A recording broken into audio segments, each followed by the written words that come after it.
1954年的冬天，芝加哥一群家庭主妇忽然辞掉工作，变卖家产，甚至还把衣服上的拉链给剪烂掉，因为他们相信12月21号的午夜，一场大洪水会彻底淹没地球。那之所以要剪掉拉链呢，是为了防止外星飞碟来接他们逃生的时候，金属会干扰飞碟的磁场。当然，最后什么都没有发生，请不要笑他们愚昧。因为如果你去看看人类文明的历史会发现一个相似的现象，无论是寒冷的北欧峡湾，还是闷热的亚马逊丛林，这些几千年来隔着大洋而且没有交流的古人，他们不约而同的做同一种噩梦，这就是世界末日。为什么我们的潜意识当中会担心宇宙会有末日呢？其实这种末日情节我们并不陌生。你看身边有的商人做生意破产，或者一个恋人长时间的感情忽然分手在他们午夜梦回的时候，这个人大脑当中的反应和那个未来觉得天要塌了，等着飞碟来接自己的人是一样的。那今天我们来聊聊这个在我们所有人大脑深处的天机，看看这个背后究竟藏着怎样的秘密。提起世界末日很多人第一反应就是宗教当中的一些典籍，比方说诺亚方舟大洪水，但实际上远远不止这些。让我们回到几百年前，穿越到中美洲的丛林，那里生活着阿兹特克人。要知道他们可没有远洋的巨轮，不可能接触到中东地区的这些经文，但是在他们的纳瓦语文献的残卷当中会记录阿兹特克人会认为现在的世界不是当初的世界，他们认为人类已经经历了一次又一次的毁灭，而今天他们头上的是第5个太阳。那么前4个太阳纪的终结是这样记录的：第一个时代呢叫做美洲豹日，持续了676年，最终呢大地裂开，巨大的美洲豹吞噬了所有人。第二个时代呢叫做风日，最终呢是恐怖的飓风刮起毁灭了整个世界，幸存的人退化成了猴子。第3个时代呢叫做雨日，但并不是说下雨水，而是天上降落漫天的火雨和岩浆。而第4个时代是水日，整个大地被洪水淹没，连高耸的山峰也沉入海底。为什么会毁灭呢？阿兹特克人认为因为人类在某一种方面过度，比方说繁殖过度、贪欲过度、对自然界的索取过度。当这种过度超过极限的时候，世界会自毁重启。他们认为自己生活在第5个太阳纪当中，但是呢也会提心吊胆，认为这一季注定会被大地震终结。这当然是古人的想象，但是在他们这些认知的背后，会有一种深深的疲惫。他们会觉得要维持一个庞大的人类社会需要无休止的祭祀战争，太累了。就像我们上班的时候，你有回不完的消息，还不完的房贷。我记得我上小学的时候不想上课，我就想着要是来场灾难也挺好，明天就不用上课了。这感觉大家都挺像。然后我们再离开湿热的中美洲丛林往东跨过大洋，来到古波斯的荒漠。那这里曾经孕育了古老的佐罗亚斯德教，他们的圣典叫做阿维斯陀，同样描绘了这样一幅末日图景，他们称之为弗拉肖克雷吉，翻译过来的意思是宇宙革新让世界重新变得美好。他们预言在时间的尽头，群山消融，大地上会流淌起一条融化的金属河流，而所有的人，不管你是活着还是死去，最终都要趟过这条金属之河。这听起来非常恐怖但是在这本古籍当中，它有一个细节，经文当中说满身罪恶而内心贪婪和怨恨的人走入河流，会觉得烈火焚身，痛苦万分。但是那些内心纯洁、放下执念的人走向同一条河流，他们的感觉就像是温暖的牛奶。你看同一条河流，但是体验2极分化。几千年前的古波斯人用这样一种有画面感的隐喻揭示了灾难的真相。毁灭的感受是主观的，就灾难本身没有情绪，它只是一个外部环境的突变。如果我们特别希望这个世界永恒一直这样持续下去，如果我们的内心充满了纠结、恐惧和不甘，那么这种外在环境的变化就像是金属的沸水一样，让人煎熬。而如果我们看透了外在的虚妄，不抗拒这些变化和失去，那么就算世界崩塌，也许真的就像泡在温牛奶一样，只是一场洗涤和放松。而这个古老的神话或许就是在描述人类在面对不可控时的一种心理体验。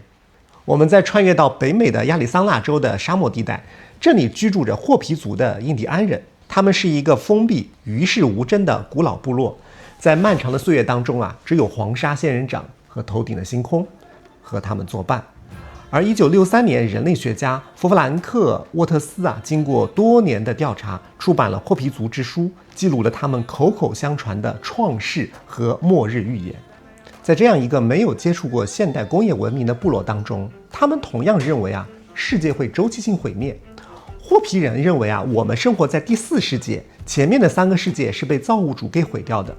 第1世界毁于火，第2世界毁于冰，而第3世界毁于水。最让人深思的是第3世界被毁灭的原因。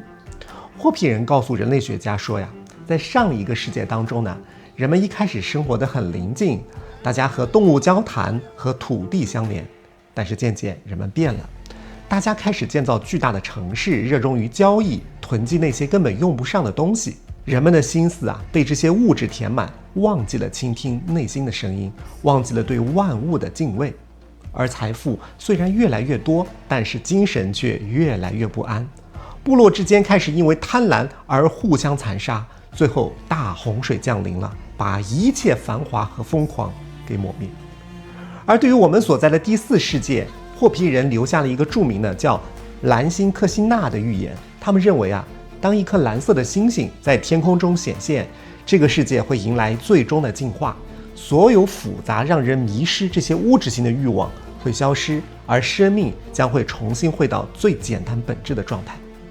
要知道，霍皮人他们连一个大型商场都没有见过，但是他们对末日的推演逻辑却非常清晰，因为他们敏锐地察觉到人性当中有一个弱点，当外部的物质丰盛到超出了我们内在精神承载的时候，人类无法处理这种失衡，于是潜意识会发出警告，呼唤重启，来强行恢复物质和精神的平衡。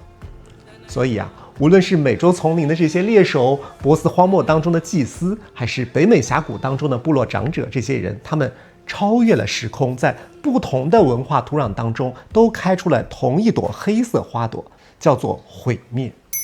虽然细节各不相同，但是它的底层逻辑却非常相似，都是繁荣走向极致带来的一种失衡，最后引发了一场灾难。那这就不是一个简单的巧合了，说明在我们人类的大脑深处出于某一种需要，进化出了一种机制，让我们在非常不安的时候需要幻想一场毁灭，来获得某种奇特的心理安慰。那问题来了，我们到底在不安什么？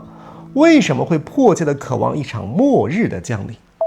？2018年到2020年丹麦奥胡斯大学的政治心理学家迈克尔·邦彼得森教授和美国天普大学的研究团队联合进行了一场规模庞大、跨越多个国家的量化研究。他们就想研究在现代社会当中，为什么总有一群人对这种极端破坏性的事件非常狂热？那通过研究就发现呢，人类有一个破坏性的心理特质，他们取名叫做对混乱的渴望。这个模型就指出呢，如果一个人长期在一个阶层高度固化、财富分配悬殊的社会结构当中如果他发现我不管怎么努力，我都不可能改变自己的困境，就会得出一个结论，在现在这个游戏规则当中，我彻底输了。既然我赢不了也翻不了盘，那怎么办呢？我先翻牌桌。报告当中有这样一段描述拥有高混乱渴望特质的人，他们的潜意识当中是不会在乎这场灾难会不会伤害到我，他更加关心这个灾难能不能把平时这些高高在上的占据了大量资源的人拉下来跟我一起完蛋。也就是说，灾难是一个绝对的公平场。那这个研究很有趣它应该说是揭露了末世论的心理起源，就是当普通人面对这些无解的社会现状和生存困难的时候我们的大脑会呼唤一种灾难，让这个游戏重来。所以所谓的世界末日的预言，实际上是一种虚幻的集体想象，它是用来代偿现实当中无法排解的挫败感。而且这种心理活动哪怕在最日常的生活当中都会显现。2012年，佛罗里达州立大学的心理学研究团队发表了一项专门针对叫高处现象的研究。很多人可能有过这种体验啊，如果你站在一个很高的这个阳台的边上，你往下看的时候，你会不受控制的会想啊，如果我跳下去会怎么样？那超过一半的受试者在这种问卷当中啊，就承认，我确实有过这种想象。但这群人实际上他心理非常健康，很幸福，没有抑郁的倾向。那为什么一个健康的人他会有这样一种想象呢？佛罗里达州立大学的科学家他们分析就认为啊，这是人类的求生本能。在现代安全的环境当中啊，出现了一个错误的大脑的失令。什么意思呢？就是当我们人类靠近这种悬崖边缘的时候，我们的大脑边缘系统会感觉到，我们可能会有跌落的危险，于是会分泌出大量的警觉激素，让我们后退。但问题是，我们的身体是比理智反应的更快的，就是你的主观意志还没有来得及意识到，发生了什么，但是你会发现我的身体已经本能的往后退了那么一点点。那么到这个时候，你负责逻辑推理的前额叶皮层才反应过来，于是就会有个矛盾。我明明在这里，它前面又有栏杆，又是安全的，那我为什么往后退呢？我们之前介绍过呀，我们人类的左脑是非常擅长编故事的。那为了能够解决这样一个矛盾，他编造了一个谎言。一定是因为刚才我的潜意识想要跳下去吧，所以我才这么害怕。你看，大脑为了解释自己对未知的警觉，于是强行给我们植入一个信念，叫做我想毁灭自己。那站在个人的角度，这是一个很小的大脑的缺陷，但是如果放大到整个人类群体的心理层面上，它就会带来一场灾难性的狂热。那一方面，我们在现代社会啊，你看有很好的医疗条件，有很好的社会治安，大家是很安全的。但是我们远古的求生本能，它没有地方释放，于是大脑会在这种无聊和压抑当中，偶尔制造出一个世界即将毁灭的幻觉，让我们也能够体验到这种心跳加速、警铃大作的快感，甚至会用这种假想的生死危机来证明我还活着。那既然潜意识如此渴望洗牌，真的出现了灾难，我们心理上的代偿能实现吗？社会学家查尔斯·弗里茨啊，在二战之后对那些经历了大轰炸和自然灾难的幸存者进行了一场长达数年的走访调查。他将这个研究成果写了一本名叫《灾难》的专著。他记录的结果啊，让我们觉得情感上很难接受，但确实是真相。这就是有一些幸存者，他本人呢没有受伤，亲人呢又健在。那么当他看到这个满目疮痍、城市废墟的时候，反而会觉得有一种轻松的感觉。在这个灾难发生之前啊，城市当中它是有阶层的，富人呢是在山里面的别墅，穷人可能在阴暗的地下室，大家在各自的阶层当中互不往来，互相鄙视。但是现在发生的这些战争或者自然灾害，那么人造的阶层，什么财富啊、头衔，它被抹平了。你不管是一个银行家还是一个修理工，反正大家都是在同一个避难所当中，吃的东西也是一样。而且在这种情况下呀，人反而回到了最原始本真的状态，大家会互相的倾听和交流。那冯里茨将这种现象称为灾难综合症的另一面。灾难呢，虽然摧毁了我们的城市，但是在这个环境当中呢，却重建了人和人之间久违的无防备的链接。平时那些压抑呀、势力呀、内卷呀没有了。所以为什么所有的文明都在等待一场末日？因为在每一个不堪重负、疲惫的灵魂深处，都在渴望着推倒重来呀。一场暴雨就可以洗净所有的不公，把一切归零。这是一种虽然黑暗，但是又很真实的弱者的自救。那到了中国呢？好像我们印象当中，中国人是不太讲末日预言的。但是呢，浪漫的中国人凭借着直觉又发明了一种更酷的词，叫做结束。西方人说末日啊，它像是一种神对人的道德宣判，它是有善恶对立的。而中国的劫是天道循环，就像是春夏秋冬日升月落，它和善恶是没有关系的，就是时间到了。那既然在劫难逃，那么对于普通人来说，这样一种有一些悲观的宿命论又是如何成为他的心理防御武器的呢？我们可以回顾一下历史，比方说明末清初这段时间是中国古代的信仰史上有非常多的末世色彩的这种民间运动。为什么偏偏是这个时候呢？近代气象学家朱可桢先生他研究了中国历史气候变迁，就发现明末清初是遇上了罕见的小冰期。它虽然带一个小，但是根据史料记载当时气温发生了灾难性的骤降，连地处江南气候温和的太湖都数次结起了厚厚的坚冰。江南一带的运河因为严寒彻底封冻，导致整个大明帝国的漕运系统瘫痪，粮食呢就运不进京城。那一方面是寒冷，伴随着小冰期呢，气候也异常，比方说年年大旱，紧接着呢是蝗灾，导致庄稼颗粒无收。那么在这样一种环境下，社会的救济体系它也崩溃了，粮价呢在短时间内就飙升。在这个时候，如果你带入一个普通的农民的心态，他说我一辈子我勤勤恳恳我与人为善，我也没有干过伤天害理的事情，而且我平时春种秋收，我也非常的辛勤但是现在粮食也没有了，孩子们都饿得不行了，我想去求这个关老爷，关老爷说我也顾不过来你这个时候跑去求神求佛，神仙也不会给你粮食吃那如果按照我们的惯性去思考，你看出现了这样一种灾难，它一定要归因，到底是谁的问题呢？那一种是我的问题，我没有做好，我保护不了家人。但是我们常常说人类的防御机制是没有办法承受这么大的一种自我否定的，于是我们需要把问题给向外找。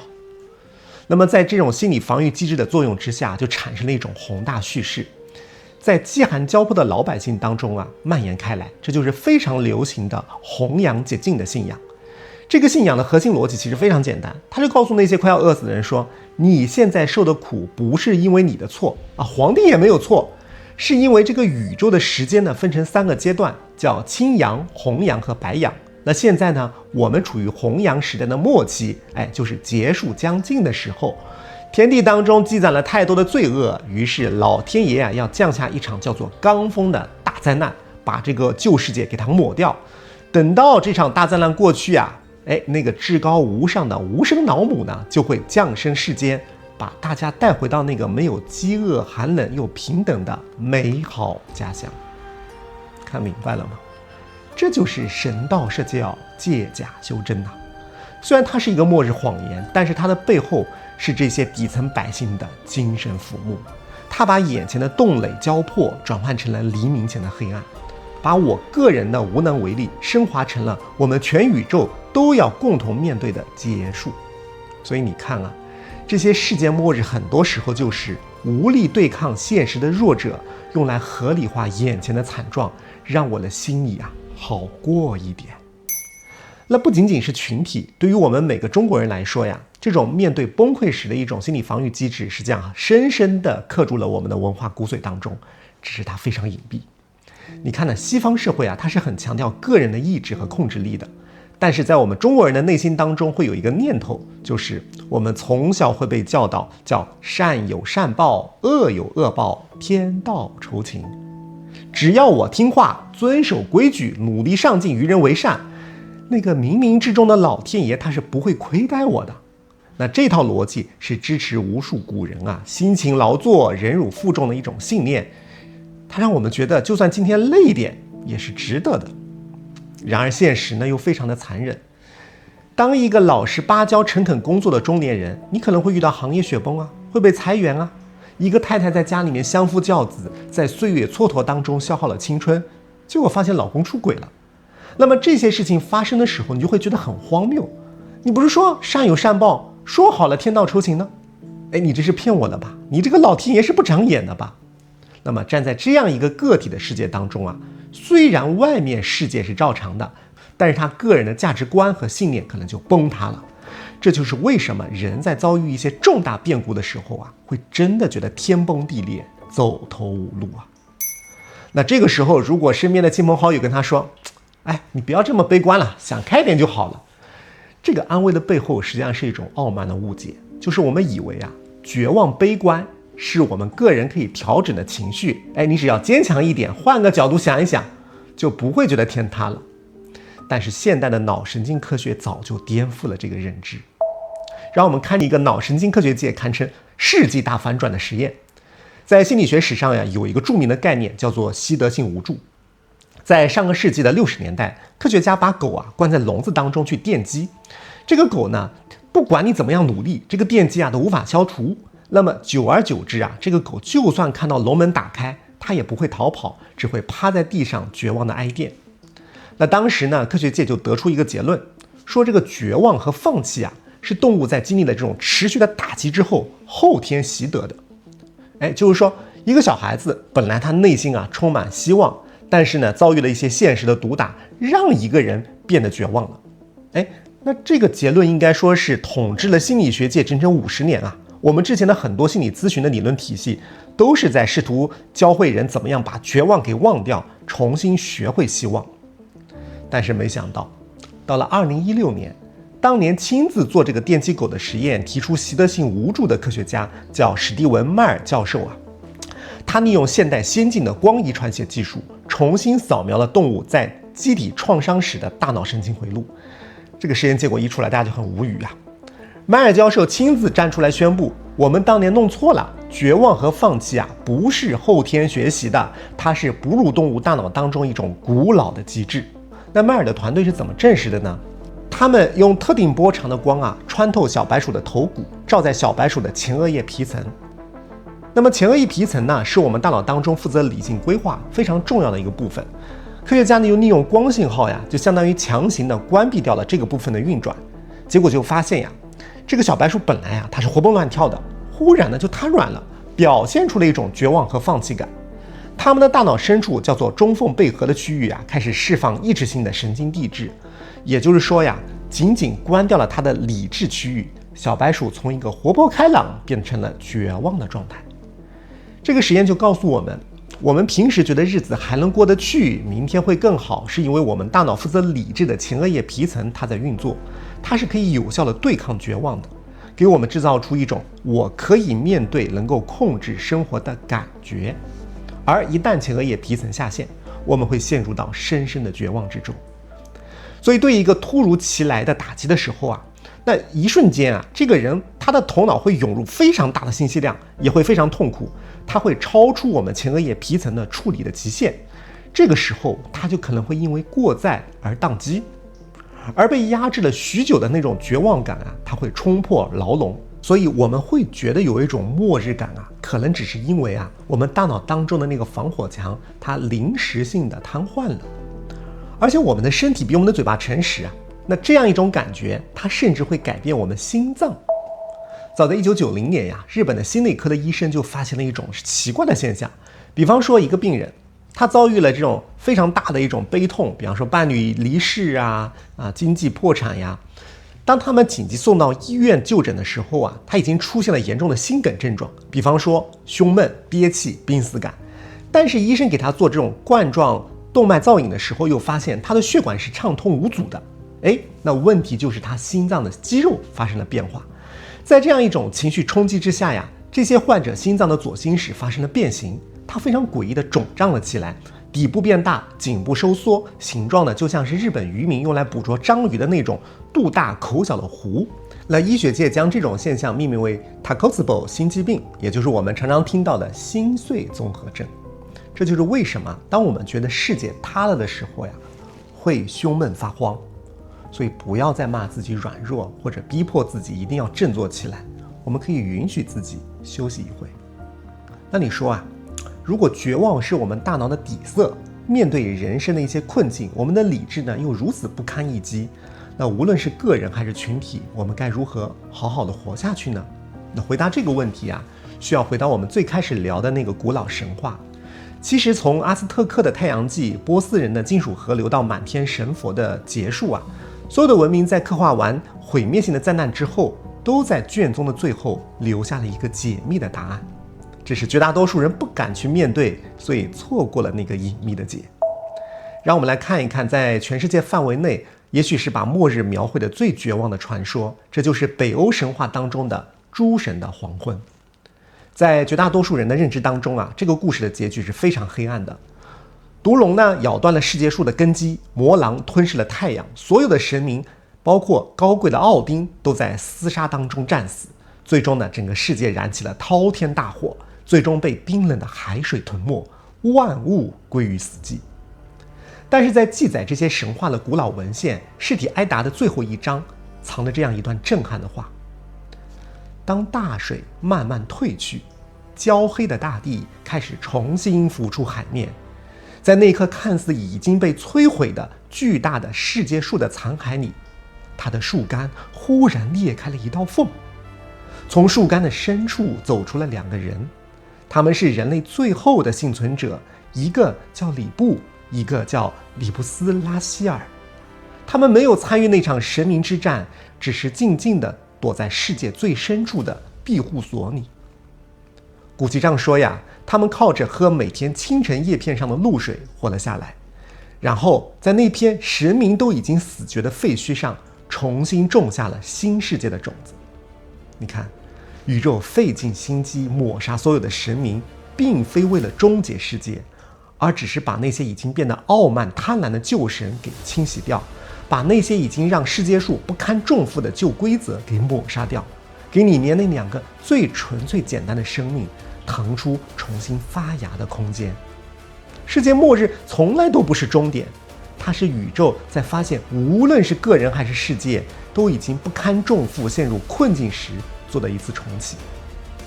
当你遇到了那场你自己的个人末日，无论是事业感情，觉得老天不长眼，但如果你站在一个更高维的角度去俯瞰，你会发现天没有塌，反而是那个困住你的那个狭小逼仄充满了别人期待的牢笼瓦解了。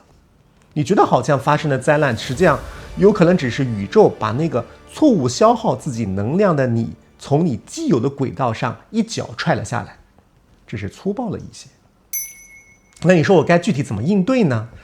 我们东方传统文化当中有一种非常智慧的哲学，叫做应节。什么叫应节呢？你看易经当中有个卦叫剥卦，意思是万物剥落衰败到了极点，但是剥卦之后紧跟着的是复卦，所谓剥极而复，毁灭的尽头是一阳出生。当事情坏到极点的时候啊，东方智慧会告诉我们，你不需要去对抗，既然过去的业力已经结成了这场结束，那么索性让这场洪水把过去给冲刷干净，这叫顺应天道，卸掉我们身上的负担。所以如果你正好在人生的至暗时刻，觉得就像是一场末日废墟，我想请你做这样一个微小的，但有可能在你的潜意识当中引发巨大改变的操作。你可以选一个独处的安静时间，就静静地坐在那里，在你的脑海当中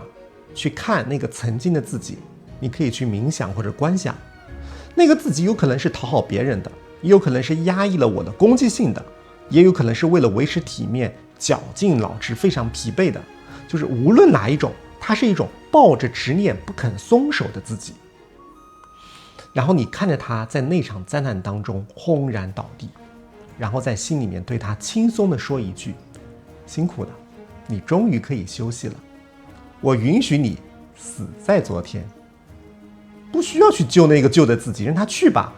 正是因为他彻底死了，我们大脑的前额叶皮层才能在过载当中恢复运行，我们身体深处那头名为绝望的野兽才会重新陷入沉睡。当你不再去想办法维持那个摇摇欲坠的旧世界，你会惊奇地发现，在现在这个你以为寸草不生的废墟当中，在那个被烧焦的世界树的树干深处，躲在最里面那个真实而轻松的你才会慢慢地走出来，靠着清晨的第一滴露水重新开始呼吸。也许你现在依然觉得痛苦，觉得前路一片漆黑，但请你相信，能够看到这场废墟本身就是一场奢侈的特权。蛋壳不碎，新生命就无法破壳而出。如果你在今天的分享让你觉得在这场漫长的精神危机当中松了一口气，你可以把这个视频分享给身边那些同样经历着个人末日觉得快要绷不下去的朋友，告诉他不需要害怕坍塌。也欢迎你订阅牧羊奇谈，在这个常常让人感到不安的世界，我们会在这里一直陪伴着你，拨开迷雾，寻找内心的安宁。我是牧羊，用理性破译命运，用灵性抵达自在。我们下期再见。